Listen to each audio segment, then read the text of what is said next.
Everyone expected a peaceful spring in 1940. The so-called phony war had dragged on for months, with British and French forces waiting behind the Maginot Line as Hitler solidified his grip on Poland. Nobody seemed eager to move. On April 4, 1940, Britain's Prime Minister Neville Chamberlain stood before the House of Commons and declared that Hitler had lost his chance by failing to strike sooner. The press ran with it. Citizens nodded in agreement. 72 hours later, German troops poured into Denmark and Norway. That was merely the prelude. The real nightmare arrived at sunrise on May 10, 1940. Germany unleashed Fall Gelb, Case Yellow, sending 141 divisions smashing through Belgium, the Netherlands and Luxembourg like a tidal wave.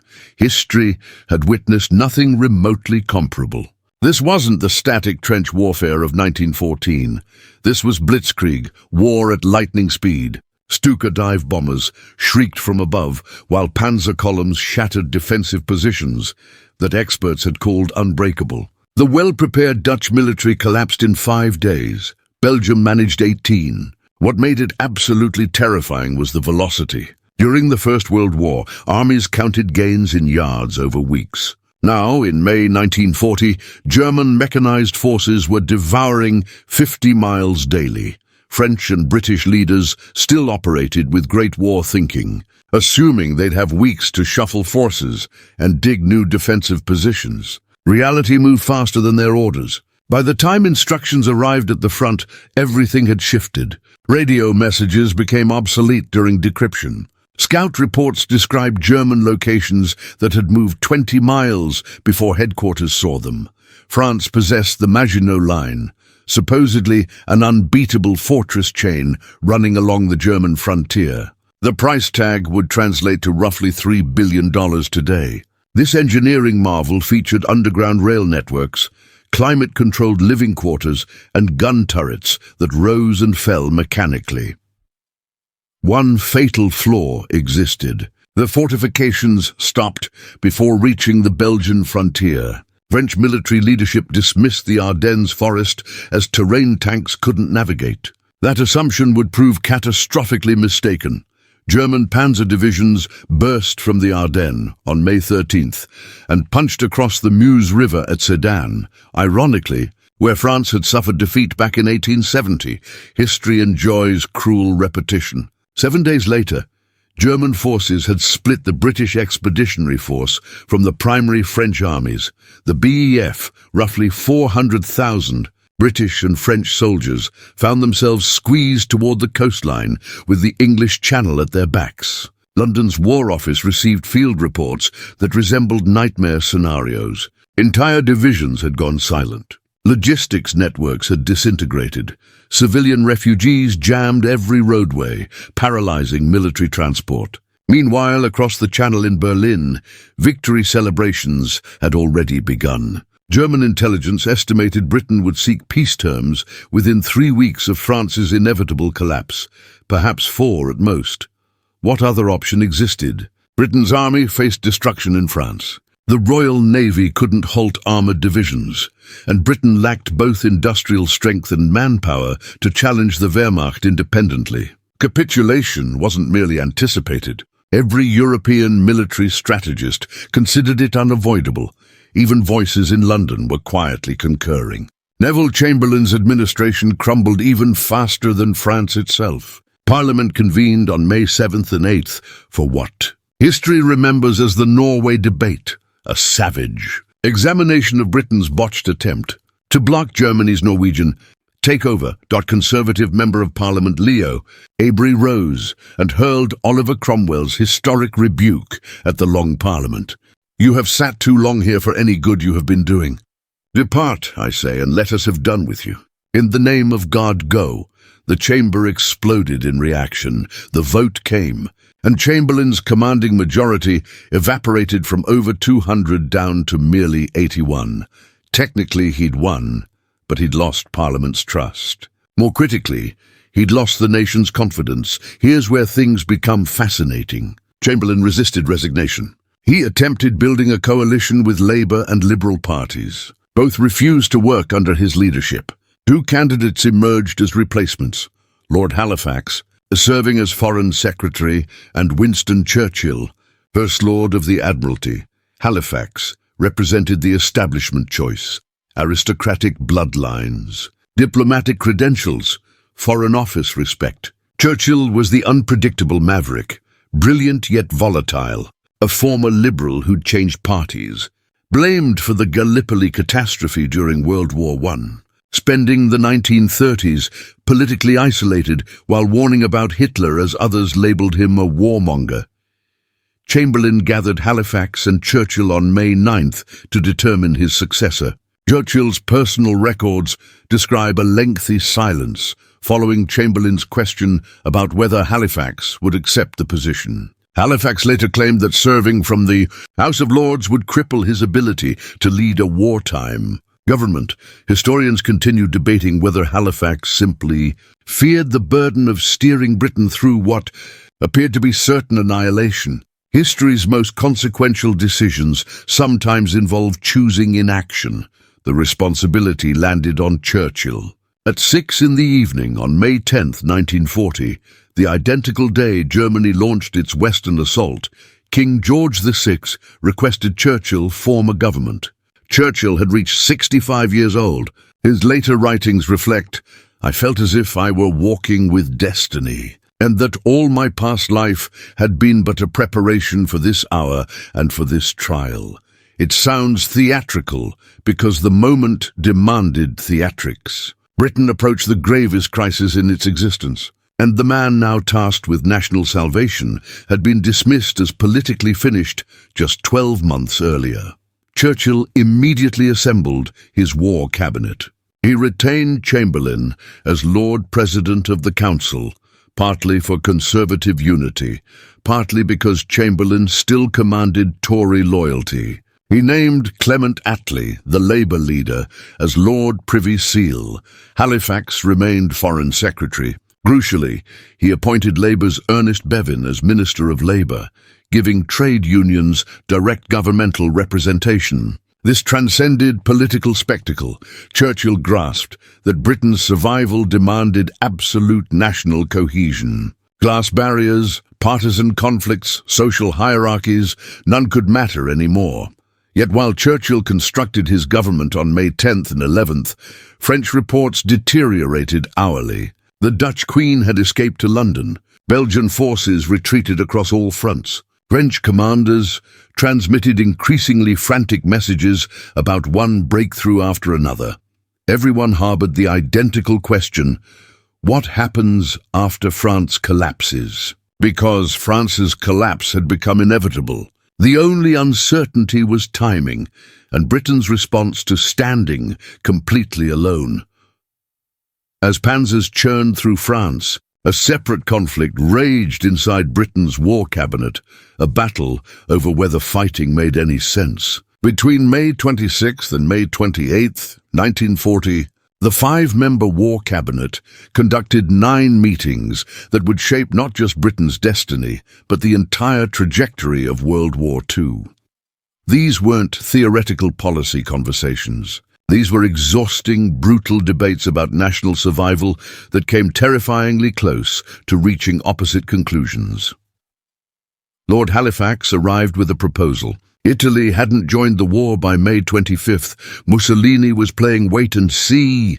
Halifax suggested approaching Mussolini to broker peace discussions with Hitler. Not outright surrender, Halifax operated with more sophistication than such crude terminology, but a negotiated arrangement. Perhaps Germany would settle for something beneath total victory if Britain recognized German continental supremacy. Perhaps Hitler would permit Britain to retain its empire in return for European carte blanche. Halifax framed this not as cowardice, but pragmatism. France was finished. The British army sat trapped at Dunkirk. Why continue fighting when defeat was guaranteed? Churchill rejected the notion explosively. He understood what Halifax missed. Negotiating with Hitler was impossible. Any peace talks would begin with Britain in maximum weakness. Army destroyed, France fallen. Hitler would demand disarmament. He'd insist on British neutrality while consolidating European control.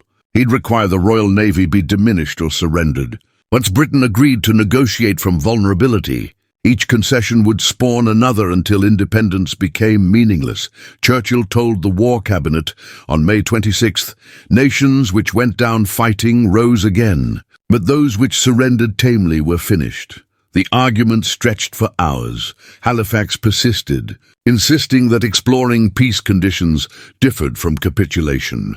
Chamberlain, battling cancer and exhausted, oscillated between positions. Attlee and Arthur Greenwood, the Labour representatives, supported Churchill but remained mostly silent. They held junior status in a Conservative-dominated cabinet.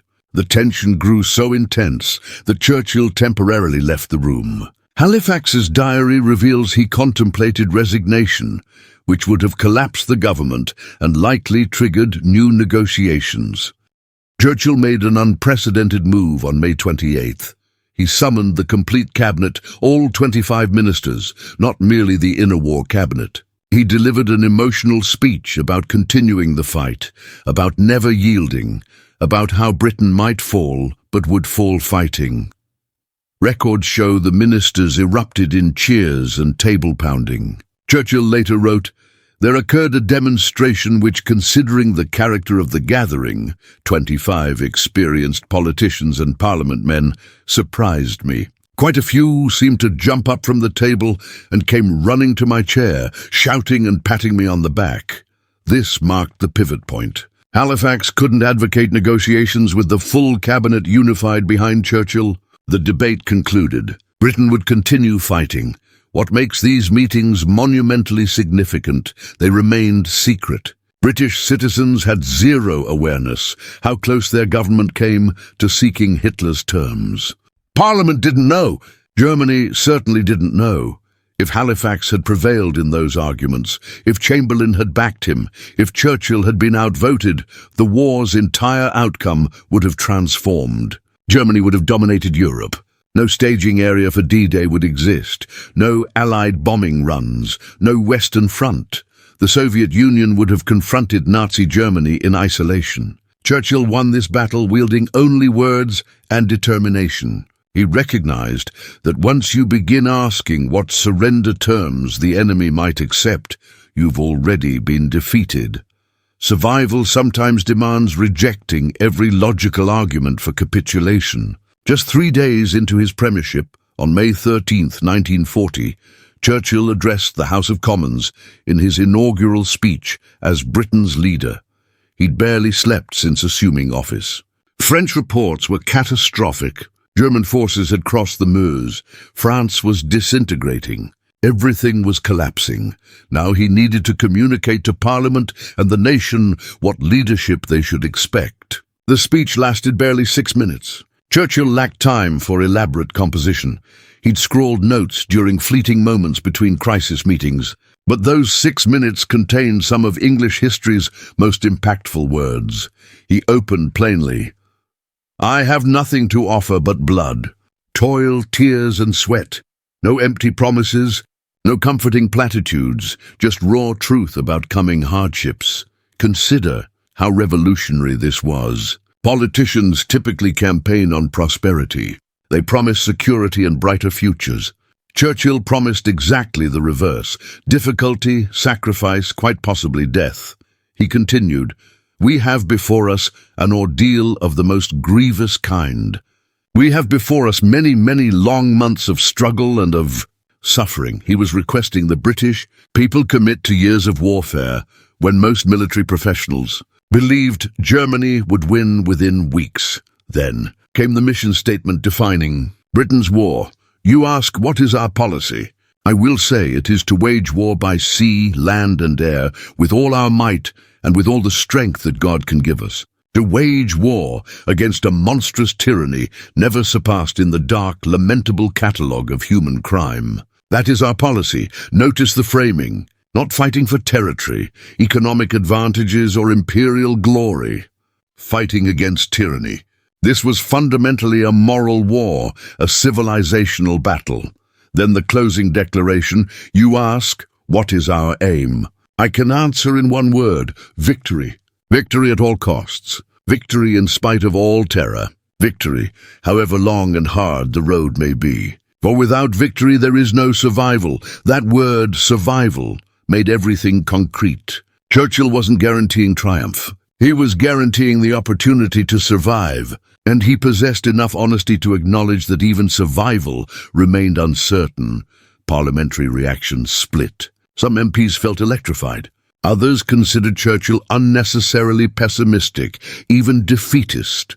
The Times described it as a grim speech fitting the grimness of the hour. But here's what mattered. Churchill had established a boundary. No negotiations, no compromise peace would occur. Britain would either prevail or perish attempting. That clarity, that absolute rejection of alternatives, gave people something tangible when everything else crumbled. The speech extended beyond Parliament walls. The BBC transmitted it nationwide. Newspapers published complete transcripts.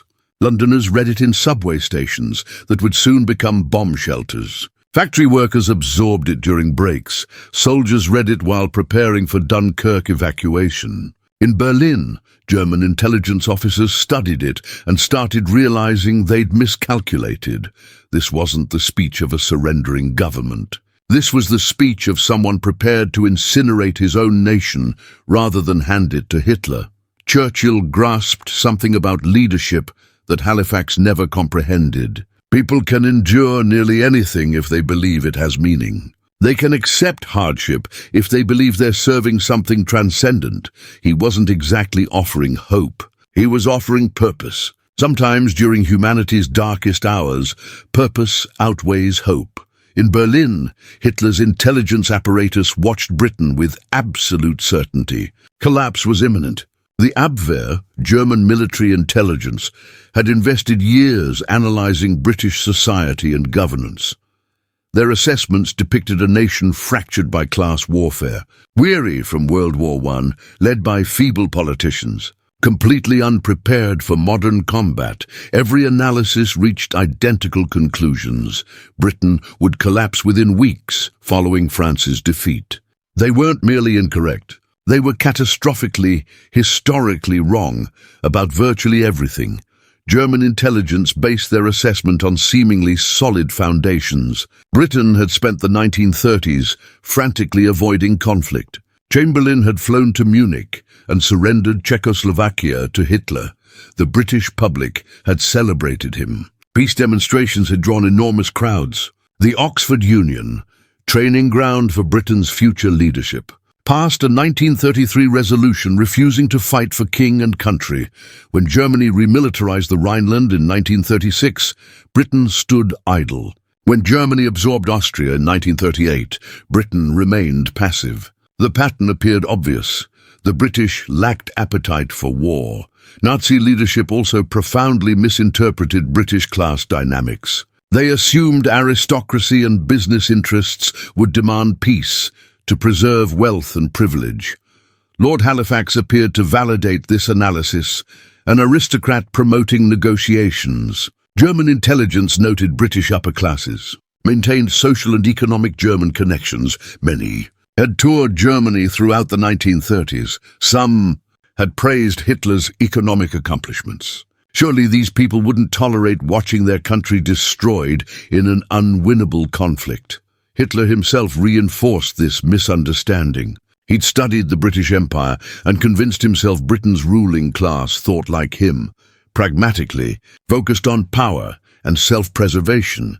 In his worldview, once he'd conquered France, the British would recognize continued fighting as pointless. They'd calculate that Germany controlled the continent, that invasion loomed possible, that empire preservation required negotiation. Hitler anticipated British rationality would produce British surrender. He failed to comprehend that by May 1940, rationality had become a luxury Britain couldn't afford. The Abwehr also completely misjudged Churchill personally. Their files portrayed him as a washed-up politician, an alcoholic, an impulsive romantic with a military disaster record. They documented his age, 65, and presumed he lacked energy for total war. They catalogued his political wilderness years during the 1930s and concluded he lacked broad support. German analysts read his 1930s speeches warning about Hitler and dismissed him as a hysteric who'd raised false alarms so frequently nobody listened anymore. They observed all evidence of Churchill's weaknesses while missing evidence of his strengths. Here's what German intelligence failed to grasp. War transforms people and nations. The Britain of May 1940 wasn't the Britain of Munich 1938. Chamberlain's appeasement had purchased rearmament time, certainly, but accomplished something more vital. It had educated the British people that Hitler couldn't be trusted. Every broken promise, every fresh aggression, every lie had taught the British public what they confronted. By 1940, even desperate peace advocates understood that peace with Hitler was impossible. The Nazis also misread how France's collapse would affect British psychology. They assumed it would demoralize Britain. Instead, it clarified everything. While France fought, Britain could share the burden. Once France fell, no middle ground existed anymore. Either Britain fought alone, or Britain ceased existing as an independent nation. That clarity, that absolute binary choice unified the country in ways peace never could have. The class divisions German intelligence relied upon became irrelevant when the alternative was Nazi occupation. By May 26, 1940, the British Expeditionary Force was cornered. Over 400,000 Allied troops, British, French and Belgian, were compressed against the Dunkirk coastline with the English Channel behind them. German panzer divisions had them encircled on three sides. The Luftwaffe dominated the skies. Every military expert examining the situation reached identical conclusions. The entire force faced imminent annihilation or capture. It would become British history's worst military catastrophe. General Alan Brooke, commanding 2 Corps, wrote in his diary, "Nothing but a miracle can save the BF now." The miracle carried a code name, Operation Dynamo. Vice Admiral Bertram Ramsay, directing from Dover Castle, received an impossible assignment: evacuate maximum troops before Germans sealed the trap. Initial projections were grimly conservative. Perhaps 45,000 men could be rescued over 2 days before the position collapsed. The Royal Navy had roughly 40 destroyers available, plus assorted transport vessels. The mathematics were brutal. Even operating flawlessly, the ships couldn't transport enough men quickly enough. Then something unexpected occurred. The German advance halted. On May 24th, Hitler ordered his panzer divisions to stop advancing toward Dunkirk. Historians still debate the reasoning. Göring had promised the Luftwaffe could annihilate the trapped army from above. Some generals wanted to preserve tanks for the southern France offensive. Hitler may have believed Britain would negotiate more willingly if its army wasn't completely humiliated. Whatever the motivation, the halt order granted the British 48 critical hours to establish a defensive perimeter around Dunkirk. Yet even with the perimeter holding, evacuation seemed impossible. Dunkirk's harbour had suffered heavy bombing. Large vessels couldn't approach the beaches.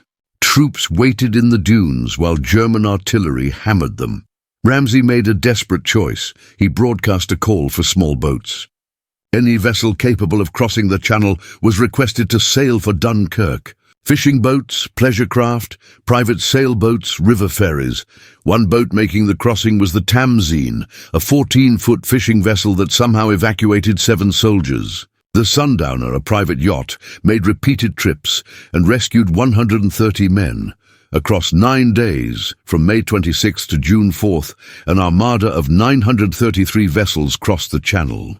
Approximately 700 were small boats. They shuttled troops from beaches to larger ships waiting in deeper water. German bombers attacked relentlessly. The RAF flew over 3,500 sorties, providing air cover, though soldiers on beaches felt abandoned because most aerial combat occurred inland. 6 British destroyers sank. 19 sustained damage. At least 200 small boats were destroyed or damaged. The sea grew so thick with oil from torpedoed ships that oil-covered soldiers could barely climb aboard rescue vessels. The final tally shocked everyone: 338,226. Allied troops were evacuated, 198th, 229. British and 139,197 French and Belgian. Instead of 45,000 men over 2 days, they'd saved over 300,000 in 9 days. Germans had captured or killed approximately 68,000 Allied soldiers and taken 40,000 prisoners, but they'd anticipated capturing the entire force. General Georg von Küchler, commanding the German 18th Army, wrote he was astonished so many escaped.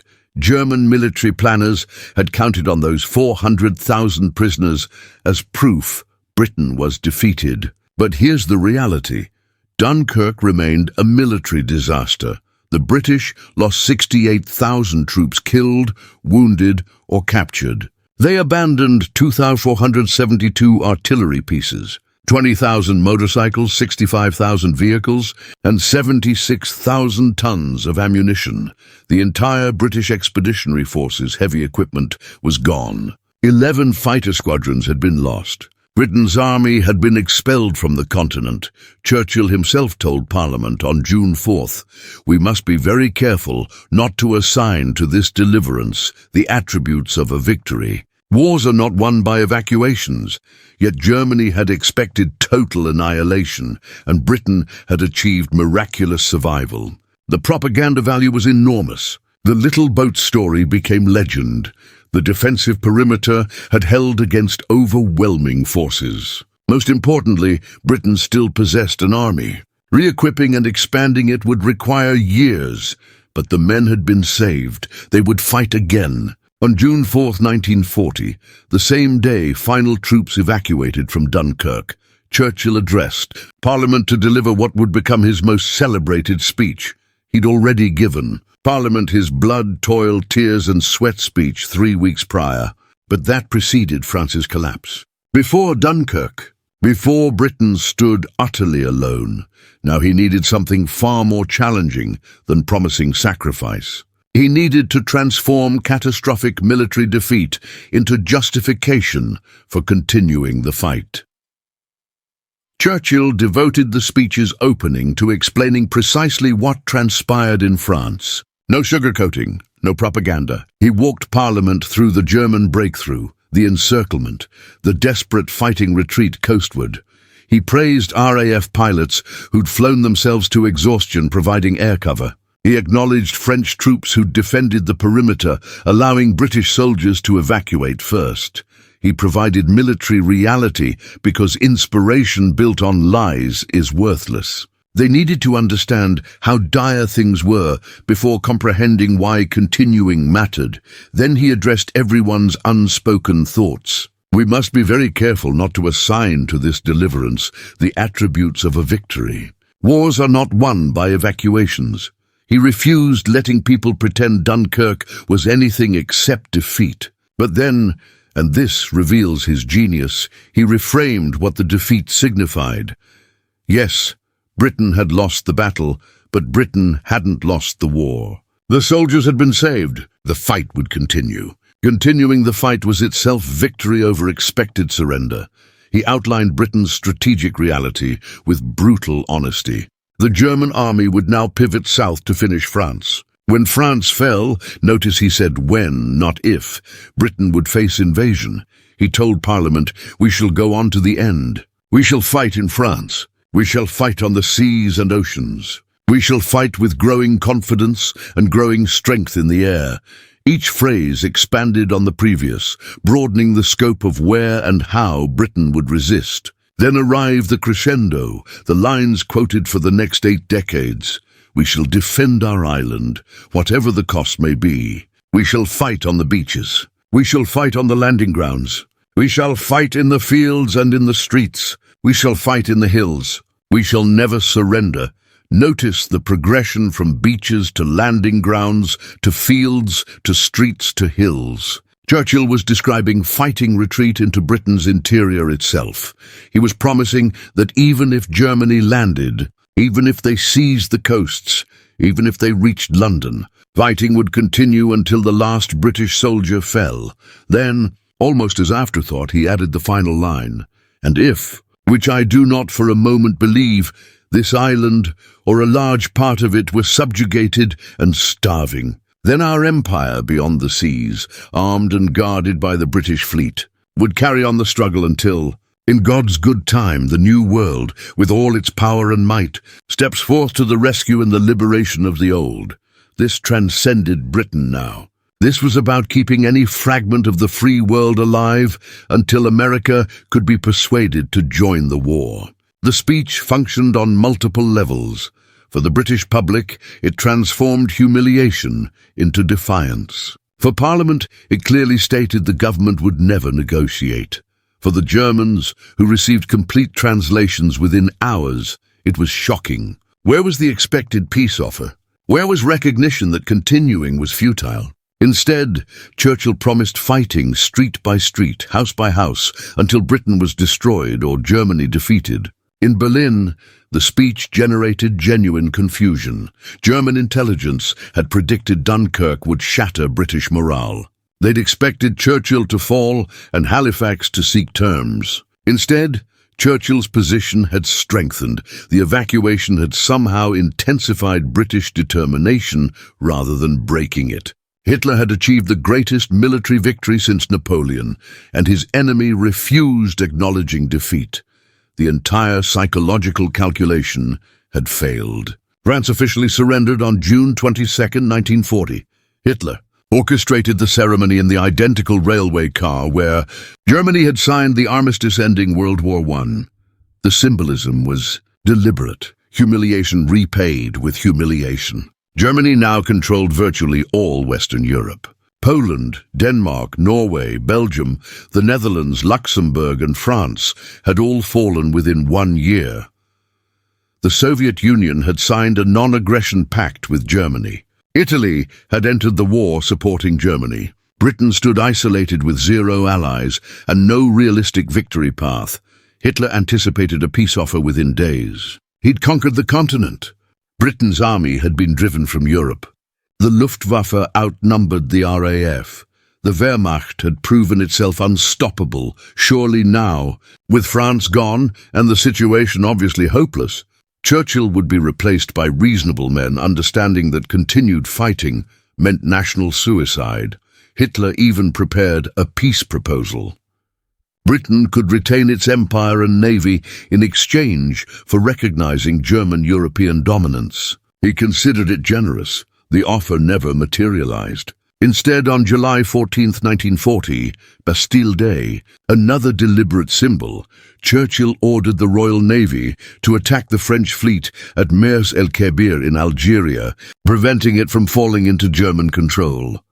Over 200 French sailors perished. It was a horrific decision, attacking yesterday's ally to prevent tomorrow's threat, but it transmitted an unmistakable message to both Hitler and Roosevelt. Britain would do whatever necessary to continue fighting. No negotiation, no compromise, no surrender would occur. Hitler finally accepted what his intelligence services had gotten wrong. Britain wasn't going to quit. On July 16th, he issued Führer Directive No. 16, ordering preparations for Britain's invasion. Operation Sea Lion would land German troops on England's southern coast. The invasion had one prerequisite: Germany needed air superiority. The Royal Navy was too powerful for direct challenge. But if the Luftwaffe could destroy the RAF, German barges could cross the Channel under air cover. Everything hinged on winning the air battle. The Battle of Britain commenced in July 1940, reaching peak intensity during August and September. During through everything at the RAF, attacking airfields, radar stations, aircraft factories, the fighting was desperate. Young RAF pilots flew 4 or 5 daily missions. Some squadrons lost half their pilots within a week. Aircraft production couldn't match losses. By early September, the RAF approached collapse. Fighter Command had lost 466 pilots killed or too wounded to fly. Training schools couldn't replace them fast enough. A few more weeks, and the RAF would cease existing as an effective fighting force. Then Hitler made a critical error. On September 7th, he ordered the Luftwaffe to shift from attacking RAF airfields to bombing London. The change was partly retaliation for an RAF Berlin raid, partly an attempt to break British morale through civilian terror. But it gave fighter command desperately needed breathing room. Airfields could be repaired. New pilots could be trained. Aircraft production could catch up. The Blitz was horrific for London. Over 40,000 civilians would die in the bombing campaign, but it saved the RAF. By September's end, Germany clearly wasn't achieving air superiority. RAF fighters kept appearing regardless of how many the Luftwaffe destroyed. British radar systems provided advanced warning German commanders couldn't counter. Critically, German pilots who bailed out over England became prisoners, while British pilots who survived could fly again next day. On September 17th, Hitler postponed Operation Sea Lion indefinitely. He never officially cancelled it. But everyone understood Britain wouldn't be invaded. Churchill's speeches had proven more effective than anyone, including Churchill himself, had dared hope. Germany had won every military battle, yet lost the only war that mattered, the war of will. Britain hadn't defeated Germany, but Britain had survived long enough that defeating it was no longer possible. Hitler would pivot east and invade the Soviet Union in 1941. Japan would attack Pearl Harbor, bringing America into the war. The alliance that would eventually defeat Germany was forming. But it only formed because Britain refused surrendering, when every rational calculation said surrender was inevitable. Those 3 weeks in May 1940, when Halifax pushed for negotiations, when Churchill fought back, when the War Cabinet decided Britain would fight on, those weeks determined everything following. If Britain had sought terms, there would have been no Battle of Britain, no Blitz survival narrative, no inspiration for occupied Europe, no American partnership, no D-Day. Churchill understood something all the intelligence analysts and military experts missed, sometimes refusing to lose matters more than having a victory plan. You survive first. You figure out victory later. And sometimes, just sometimes, survival is enough.